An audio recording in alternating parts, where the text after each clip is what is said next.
When you're grinding through the NBA season day after day, certain slates jump out instantly as spots where teams either prove something or expose something. Tonight feels like one of those nights. A handful of matchups look straightforward at first glance, but once you peel back the layers, the injuries, the travel spots, the recent form, the trends that oddsmakers bury in the fine print, things become a whole lot more interesting. And that's exactly what we do here at Beyond the Box Score. We break down the numbers until we find the real angles that matter. So let's get into it, starting with the Wizards taking on the Sixers. Philadelphia is lined as a 13.5-point favorite, and while that number alone tells you the books expect a clear difference in talent, this game comes with some very unusual wrinkles. Washington is coming off a surprise win over the Bucks, a result nobody expected, especially with Alex Sir not playing in that game. Now they immediately turn around on a back-to-back, and they're also traveling, which historically has been a tough combination for them. When a team that struggles throughout the season suddenly gets a big win, especially in a high-energy effort like the one they just had, the follow-up performance is often flat, especially on no rest. On the Sixers' side, this injury report has created more questions than answers. Andre Drummond and Paul George are marked as questionable, Quentin Grimes is probable, but the surprise note is Joel Embiid listed as out, despite Philly not being on a back-to-back. Normally you'd expect them to play him when there's no fatigue spot, but this is the NBA, load management logic doesn't always line up with what you'd expect. If Drummond ends up sitting too, keep a close eye on Adam Bona, the backup big who tends to shine whenever he gets extended minutes. He has one of the best positional matchups available to any center tonight, and whenever he gets the call, he often produces well above expectations. Because the Wizards are on the second night of a back-to-back, the books haven't released all lines yet, which makes timing important for bettors. But speaking strictly from a matchup perspective, and considering the last time fading the Sixers burned me because they ended up winning convincingly, I'm leaning Philadelphia at home. The Wizards' upset last night was fun, but consistency hasn't been their strength. Now let's slide over to the next matchup, Trail Blazers vs Raptors, where Toronto comes in as a 5.5-point favorite. Both teams enter with injury problems that heavily shape how their rotations play out. Drew Holiday remains out for the Blazers, and Donovan Clingan is questionable. Toronto is still without R.J. Barrett, and while his absence hurts their overall creation, it has created very profitable angles for props because the distribution of shots becomes far more predictable. When one of the Raptors' main scorers is out, someone has to make up the volume, and recently it's been Brandon Ingram, Emmanuel Quickley, and at times Scotty Barnes, even though Barnes hasn't consistently hit the mark. Toronto enters having lost 2 straight, one to the Hornets and one to the Knicks, and they've also failed to cover the spread in 3 of 4 games without R.J. Barrett. Meanwhile, the Blazers come in after losing 2 straight themselves to the Spurs and Thunder. When you look purely at talent, these two teams match up more evenly than people might assume, and that's part of why some lines in this game look inflated. But one angle does stand out clearly: Emmanuel Quickley's points, specifically over 17.5. This is the strongest matchup in the game.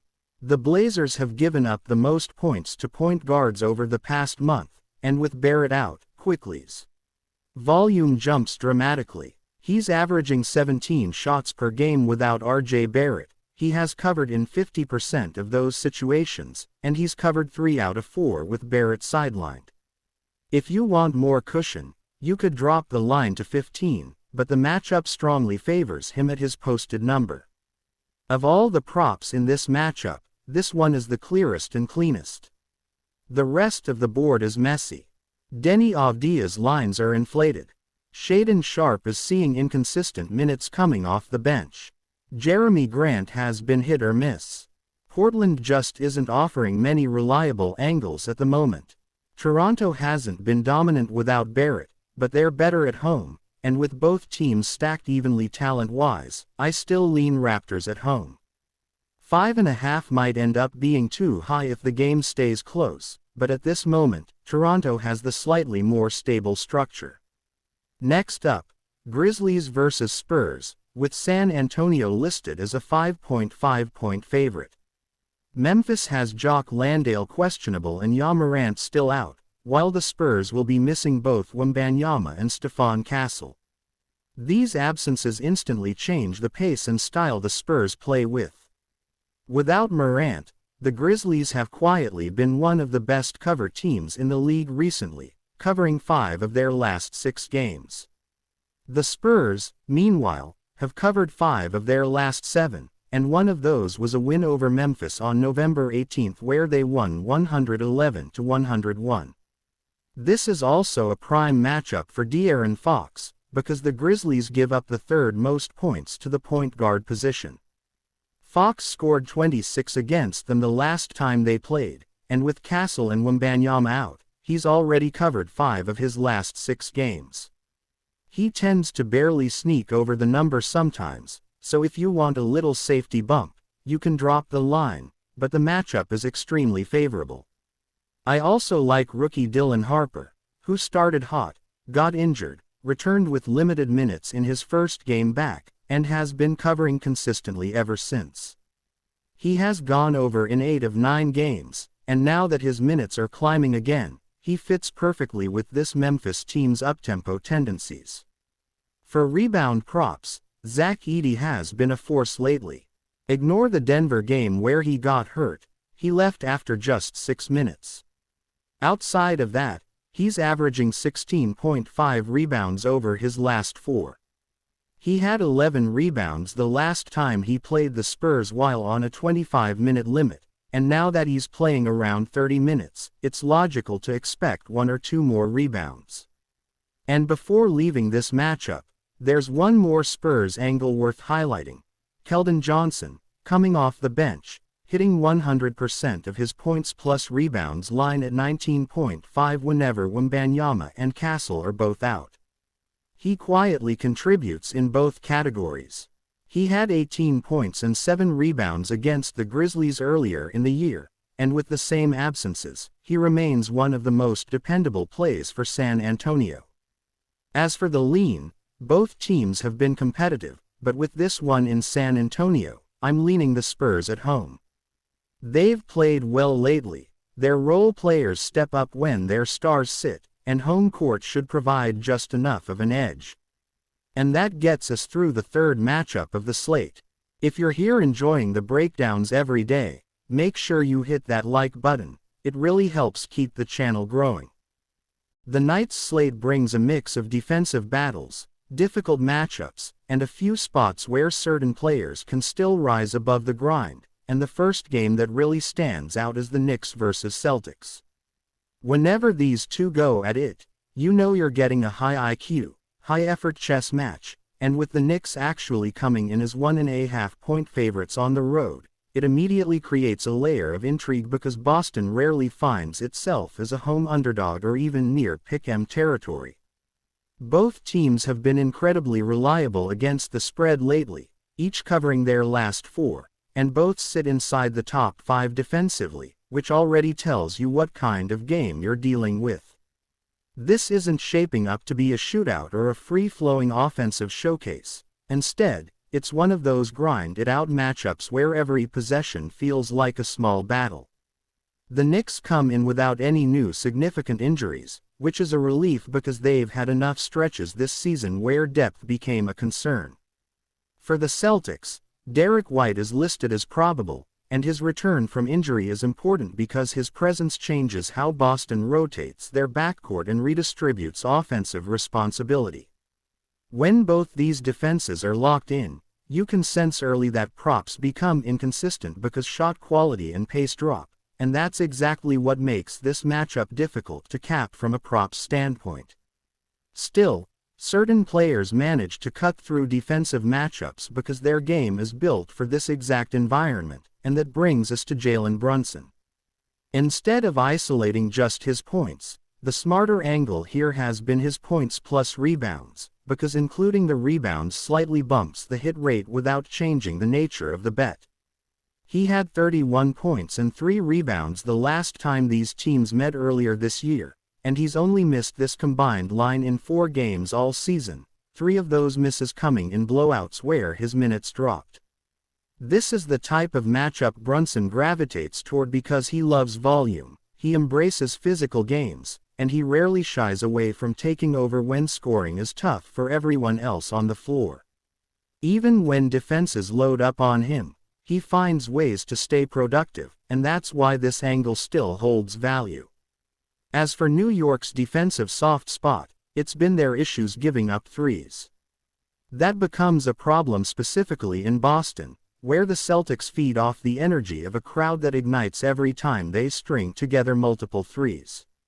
When the Celtics get rolling at home, they don't just take threes, they weaponize them, firing in bunches until the opponent is forced into uncomfortable adjustments. That leads into a player whose line stands out, Peyton Pritchard and his points plus rebounds. Adding rebounds boosts the reliability a little, and with Derek White back, the sample shows that Pritchard has hit this mark in around 70% of home games.